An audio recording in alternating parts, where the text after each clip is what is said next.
Este é um exemplo do que pode acontecer nos próximos dias em pleno estado de emergência. As forças de segurança devem desenvolver também uma missão pedagógica de aconselhamento e de informação a todas as pessoas que, não estando proibidas de sair da sua residência, o devem evitar. As saídas à rua devem acontecer apenas para atividades essenciais. Devem ser evitadas ao máximo, principalmente quando falamos de grupos de risco ou pessoas com mais de 70 anos. Para assegurar a aquisição de bens que necessitem, ou para irem ao banco ou ao CTT tratarem, por exemplo, da sua reforma, para ir se deslocarem ao centro de saúde, para fazerem pequenos passeios higiênicos nas imediações da sua residência ou para passear os animais de companhia. O Governo impõe o isolamento obrigatório de doentes em casa ou no hospital. Quem não cumprir incorre num crime de desobediência. A prática de desporto no exterior também sofre restrições. Acima de tudo, não devem juntar um aglomerado de pessoas. Por exemplo, praticar jogging só com mais uma pessoa. Mas podemos dizer que há uma regra geral para as saídas permitidas, digamos assim. Devem ser curtas, levar apenas o tempo estritamente necessário.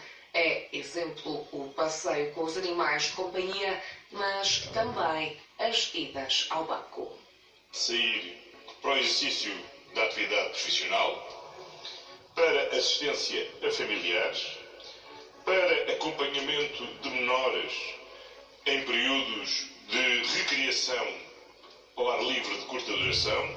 Também foi dada luz verde para quem tiver de sair de casa para assistir terceiros. Ainda antes do Governo decretar estado de emergência, alguns supermercados já tinham adotado esta medida. O número de entradas foi limitado e no exterior, quem espera tem de manter a distância social recomendada. E quanto aos restaurantes, alguns têm de fechar portas, outros podem continuar a funcionar. A diferença prende-se com o regime, ou seja, os que tiverem takeaway e entregas ao domicílio podem continuar a servir os clientes. Passa a ser obrigatório o fecho de lojas com atendimento ao público, exceção feita para padarias, quiosques de jornais ou postos de combustível. Os centros comerciais vão estar fechados, assim como a maioria das lojas de rua. Há, contudo, um conjunto de exceções, ou seja, um conjunto de estabelecimentos, e não estou aqui a enunciar todos eles, que vendendo bens ou serviços absolutamente essenciais à vida do dia-a-dia das pessoas, podem, e eu diria até, devem poder manter-se abertos. Os estabelecimentos comerciais que se mantêm abertos devem atender à porta ou ao postigo para evitar contágio. Devem, em segundo lugar, cumprir todas as normas de higienização que têm sido estabelecidas, quer quanto à higienização das superfícies, quer, quando é o caso, à necessidade de utilização de equipamentos de proteção individual. As lojas de cidadão vão estar encerradas. Os serviços públicos vão dar prioridade a outras formas de atendimento e estar à distância de uma chamada ou de um clique. No que diz respeito aos serviços públicos, há uma decisão de generalizar a utilização do teletrabalho por todos os funcionários públicos que possam exercer a sua função na situação de teletrabalho e, portanto, recomendar a todos os cidadãos que tenham algum assunto a tratar com os serviços públicos a utilização dos canais telefónicos e online, evitando o atendimento presencial, e que o atendimento presencial só existirá por marcação. Os funerais têm agora novas regras para evitar a concentração de pessoas. As missas ou outros cultos que impliquem aglomeração de pessoas também estão proibidas. No fundo, importa reduzir o número de pessoas no mesmo espaço e por isso também os transportes vão ter lotação reduzida. De acordo com a lei publicada em Diário da República, ficam suspensos os despejos e denúncias de contratos de arrendamento. O Governo vai continuar a acompanhar, ao segundo, o surto do novo coronavírus. Criou um gabinete de crise para esse efeito. O estado de emergência prolonga-se durante 15 dias, mas no final desse período pode ser renovado.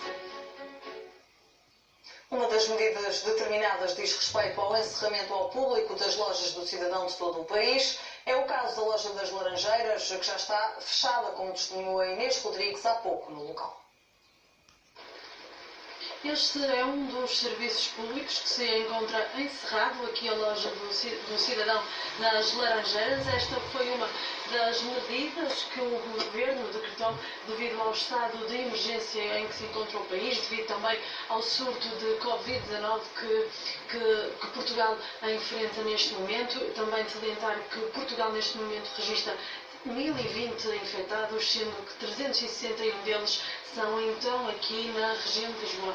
Salientar também que o estado de emergência foi decretado pelo Presidente da República, Marcelo Rebelo de Sousa, e foram adotadas algumas medidas. Uma delas foi então encerrar espaços públicos, foi encerrar, aliás, serviços públicos, de forma então a evitar o aglomerado de pessoas e de forma também a combater este surto de Covid-19. Como vemos então aqui nas Laranjeiras, a loja do cidadão está encerrada ao público. Como dizia, esta foi então uma das medidas decretadas pelo Governo para também combater o surto ao Covid-19 que afeta Portugal, não só Portugal, mas sim todo o mundo. A loja do cidadão aqui nas Laranjeiras está encerrada. Esta foi então uma medida do Governo para combater o surto de Covid-19.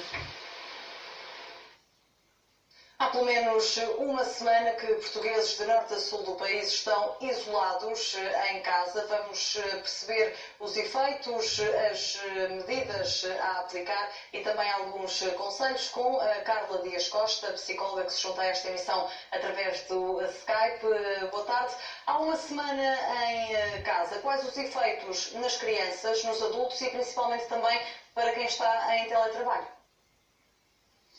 Começa a ser bastante preocupante e desgastante toda esta situação. Estamos numa situação de crise bastante grande e é uma grande aprendizagem. As famílias não estão habituadas a estar tanto tempo juntos, não estão habituados a organizar trabalho, escola durante tantas horas. As exigências são muitas, a capacidade de estar em família é um grande desafio e as restrições inerentes às pessoas que muitas vezes são os apoios dos pais, que são os avós, o facto de eles estarem longe, acaba por ser ainda mais desafiante. Algumas crianças já vão compreendendo, outras é mais difícil entenderem porque agora não podem ir andar de bicicleta para a rua, podem ir brincar com os amigos, porque é que têm que agora ficar em casa. Mas também os mais velhos, ao sentirem que estão em casa fechados, parece que de repente toda a necessidade de estar e de ir para a rua surge e aparece. E ao fim de uma semana, que é apenas provavelmente o início de muitas semanas, estamos já numa situação de grande cansaço, grande fadiga, muita desorganização, muita ansiedade e principalmente muito desgaste. As exigências da escola foram muitas esta semana, os pais tentaram dar apoio, mas com o teletrabalho é muito difícil e para as crianças aprenderem estas rotinas tem sido complicado. Principalmente para as crianças, para quem é mais difícil provavelmente perceber toda esta situação, pelo facto de estarem longe de alguns familiares, principalmente dos avós, dos amigos, de todas essas atividades. Como é que os pais que estão também a ver-nos lá em casa podem explicar e ajudar os filhos nesta altura? Eu diria que, acima de tudo, é dizer a verdade, mas de forma simples. Adequar a linguagem às crianças, evitar que as crianças vejam notícias constantemente, pois só aumenta a ansiedade de pais e crianças. Podemos restringir as notícias quase 2 vezes por dia, que é o suficiente para que as crianças consigam estar minimamente calmas. e explicar que há uma doença, que há um vírus, que é um bicho que está por aí, que se pega e que pode fazer realmente sofrer muito as pessoas e mesmo ficarem doentes.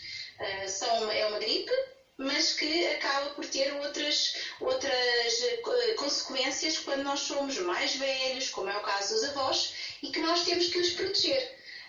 Falar muito da prevenção através da higiene e que nós estamos em casa apenas para cuidar das pessoas que nós amamos.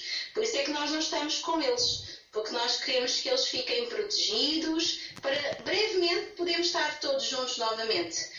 Tentar colmatar estas dificuldades com as videochamadas. Hoje em dia, mesmo os avós, todos têm tecnologias, ou quase todos têm tecnologias, falar com eles várias vezes, podem fazer jogos, os avós de um lado e os netos do outro. É possível haver esta interação, apenas estamos mais restritos do contacto físico. E se explicarmos às crianças que é apenas uma fase, estamos a proteger todos, mas podemos continuar a falar e a brincar, é mais fácil para que eles também entendam e que consigam de alguma forma aceitar toda esta fase. E procurar manter o máximo de rotinas possíveis, aproveitando o tempo com os pais de uma forma mais saudável, de uma forma mais positiva, tentando de alguma forma fazer com que esta fase sejam umas férias diferentes e uma fase que permita de alguma forma um aproximar de famílias. Embora a gente saiba que quando não se têm certas rotinas é difícil implementá-las em momentos de crise.